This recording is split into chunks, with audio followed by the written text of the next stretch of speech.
Hey everybody, this is Chris Roscoe and this is Operation Moksha, and today we're talking about boundaries and the fear of feeling bad. And so specifically I'm talking about this from three different angles today. I'm going to be talking about how to identify when you have a boundary that needs to be stood up for. I'm going to be talking about how to deal with the number one fear that keeps people from standing up for their boundaries in any kind of sustainable way, which is the fear of feeling bad. And then I'm going to talk about how not setting boundaries can actually turn you into exactly what you don't want to become, aka a mean or bad person. So the first thing we're talking about is how to identify a boundary that needs to be stood up for. And this is a two-part thing because you, first of all, want to identify anything in your external life that just continuously kind of fucks with you.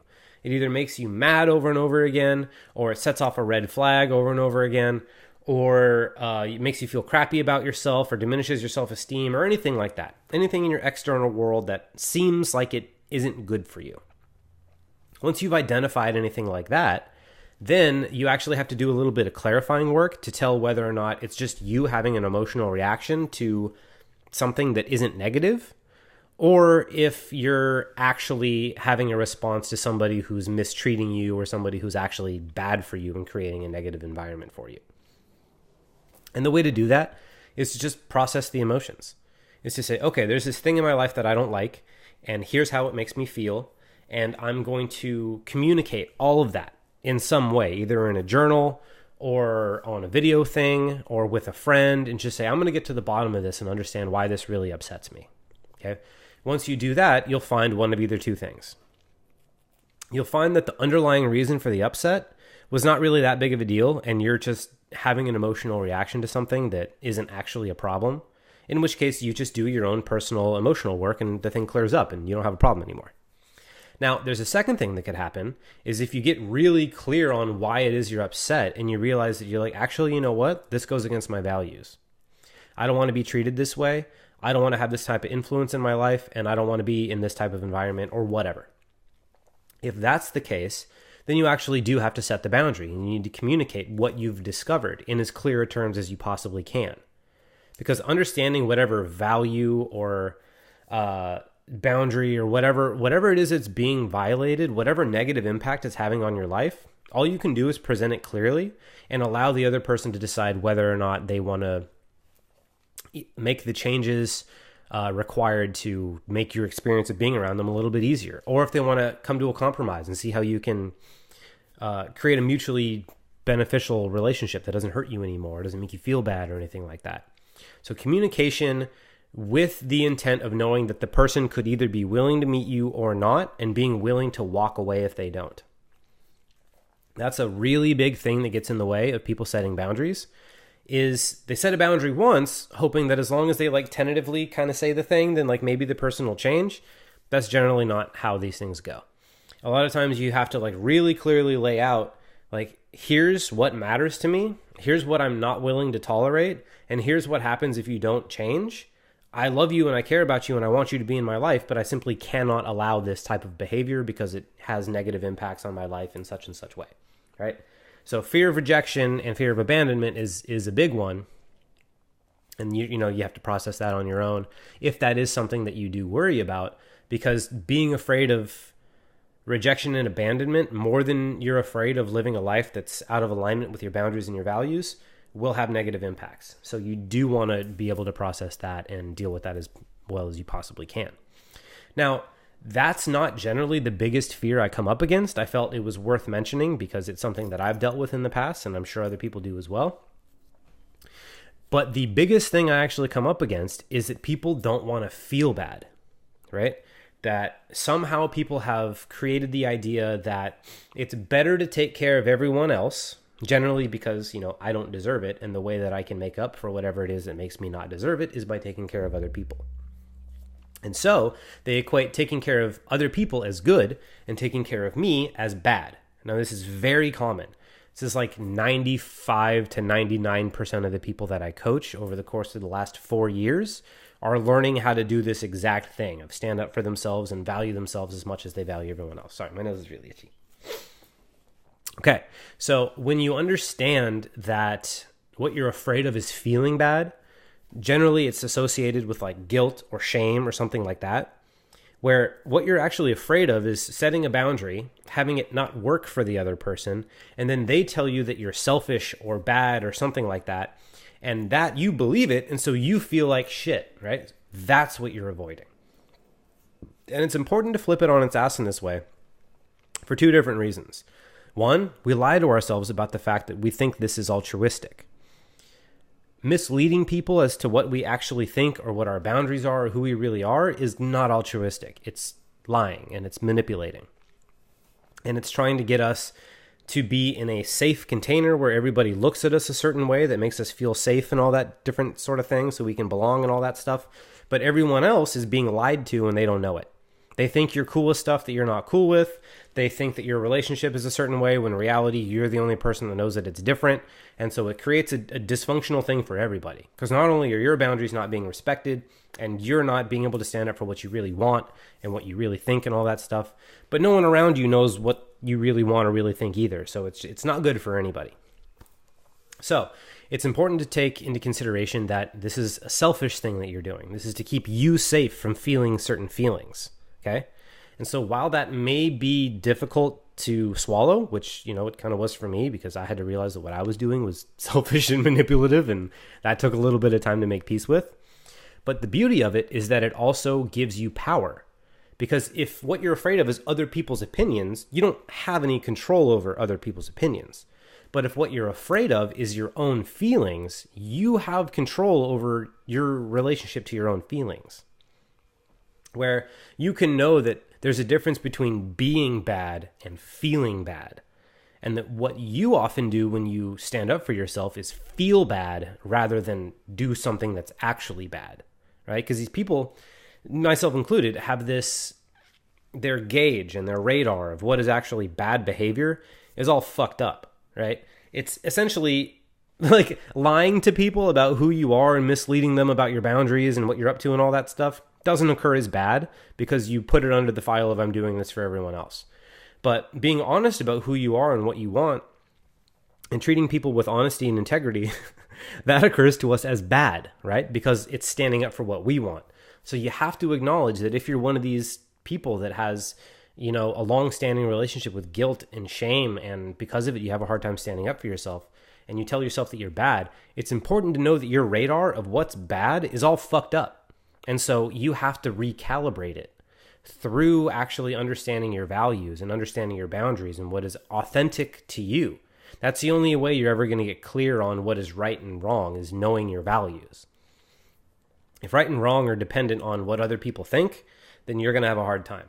And if right or wrong are dependent on let me only do things for other people, even if they're kind of shady, versus like let me not do things for me, even if it's the right thing to do, then you got a whole messy sense of morality going on, and you're going to have a hard time doing pretty much anything that involves other people. So you want to get comfortable understanding through the first exercise what your values and your boundaries actually are. And then when you stand up for them, you have to get good at feeling bad. You have to get good at knowing that all I do is I just feel like a bad person right now. It doesn't mean I am. Because there's a difference between a healthy person that stands up for themselves and lives in alignment with their truth and has authenticity and integrity. There's a difference between that person and someone who's malicious and selfish and doesn't care about the people around them, right? If you care this much about other people, you're likely never going to swing fully to the other side and become this malicious, terrible person, right? You need to first be able to understand the difference between feeling bad and being bad. And then once you can do the first exercise of identifying what your boundaries and your values actually are, and then you get comfortable with the negative emotions associated with doing what you need to do to stand in the truth of who you are and what you think and what you feel and what you want, then you're essentially free and able to assert yourself a lot more. Now, there is a little bit of danger in becoming that which you fear. One of my favorite quotes pretty much ever is from, I think, The Dark Knight. I don't remember which one. I think it was Harvey Dent who said it. And he said, you either die the hero or live long enough to be the villain, right?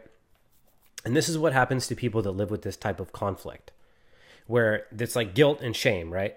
Which associates in this weird sense of morality of like, this is good, this is bad. But they're both important because they're both parts of you. where if you give so much to other people that you don't give to yourself, what ends up happening is you start to dry up and you start to starve emotionally and sometimes physically because you're not taking good care of yourself, taking too good care of everyone else, that you start to get bitter that no one else gives as much as you do, right? Even though you're giving from an unhealthy perspective and you shouldn't be giving as much as you do, you still get bitter about the fact that you give so much and no one else gives any back, even though it's actually your job to give to yourself and maintain a sense of balance. And through that, you can get so mad and so bitter that you start to actually hate the people that you used to take care of, and then they look like your enemies. And next thing you know, like, you're alienating yourself from your friends, and not only you're not taking care of yourself, suddenly you don't have friends anymore. Both of those things have happened to me. So it's very possible to become this thing that you don't want to become, but only if you keep fighting it. If you accept that, like, yes, sometimes I'm going to hurt people. Yes, sometimes that's going to make me feel bad. Yes, sometimes I'm going to inconvenience people, and sometimes people are going to call me bad and selfish and blah, blah, blah, blah, blah. But at the end of the day, the only way I'm ever actually going to be good for anybody is if I'm also taken care of. Because you can't pour from an empty cup. You've probably heard this a million billion times, but you're going to hear it one more time. Because you have to be full on an internal level if you're going to give to other people. Otherwise, you get bled dry and you just end up hating the people that you were trying to give to. And then you don't recognize yourself anymore. And you're like, what the fuck? All I ever wanted to do was be a good person. And now I kind of hate everybody. What happened? That happened to me. It happens to people. It's not that fun. So this idea that you can keep doing this, or this idea that it's good for you to do this, like, this is not a moral thing. It's so much more ethical to take a stand for what you really think and what you really feel and who you really are. It's so much better for you. It's so much better for your community. It's so much better for the world around you. And it just makes everything better. It clears your head up. It clears your life up. It clears your relationships up. Because the thing about it is, like, if you get real about who you are, then yeah, maybe some people tell you to fuck off because they got used to you being a certain way. And then you step into who you really are, and suddenly you shift the emotional dynamics, and they find out the relationship wasn't what they thought it was, and so they get all mad. That could happen. That does happen, and that's fine. But if you're willing to sit through that and know that what you're doing is finally the right thing because it's true, next thing you know, you're surrounded by people that actually love you and that actually understand your boundaries and love you for who you are and care about your values and can feed you in all the ways you want to be felt and all this type of shit. So it's really worth it to work through the pain and to stand in it and let people hate you and let people call you all kinds of names like selfish and shit. Because eventually you get somewhere really worth going. And so if this speaks to you, if this sounds like something you're ready to do and willing to do, then I am leading a course to help you do this in the beginning of, or second week of January is when it's starting. The whole idea for the course is to help you figure out who you are, help you figure out your values, why this stuff matters to you, and then help you integrate all the emotions that might get in the way of living your vision of who you are and what type of life you want. I made the whole course with the intent of keeping you sustainable so that you can pick a direction that feels right to you based on your own standards and your own values and walk sustainably in that direction, knowing that any challenge will soon become a source of strength and any emotion that gets in your way can be integrated into aiding you on your path. This is a way of taking all your challenges and turning them into sources of strength and power and inspiration and actually having the people around you that will support you in doing this. So if you're ready to take a stand, if you're ready to make 2019 the year where you actually make a turning point for yourself and you decide things will be different and you want to stand up for yourself and you want to stand up for your values and you want to live in alignment with who you really are and do things your way without fear of how other people are going to react or treat you or how you're going to feel if other people do react. If you want to finally be free of all that shit, then join me in this course. Send me a message on, however you found this video, Instagram or Facebook, or send me a text or whatever. And I will be happy to talk to you about this, because if you resonate with this, then you're the one that I want in this. I'm only getting certain people in this group. And if this really speaks to you, then I want you in it, because the whole group is going to be people that feel the way you do. And I want to build a community of people that are ready to build each other up and fucking fight for their life that is right for them. That's where I see us going as a culture. I want us to live happy, healthy lives. And you doing this is the beginning of it. So I salute you and I want to support you. So reach out to me if you're interested in the course. I'd be happy to talk to you about it. And if not, I hope you like the video. Let me know if there's any other things I can talk about that might be able to help you, because I make my content with the intent that even if you can't afford my course, I want to be able to help for those of you that just take the free stuff. So let me know what I can do. All right, I love you. Thanks for watching, and I'll see you next time.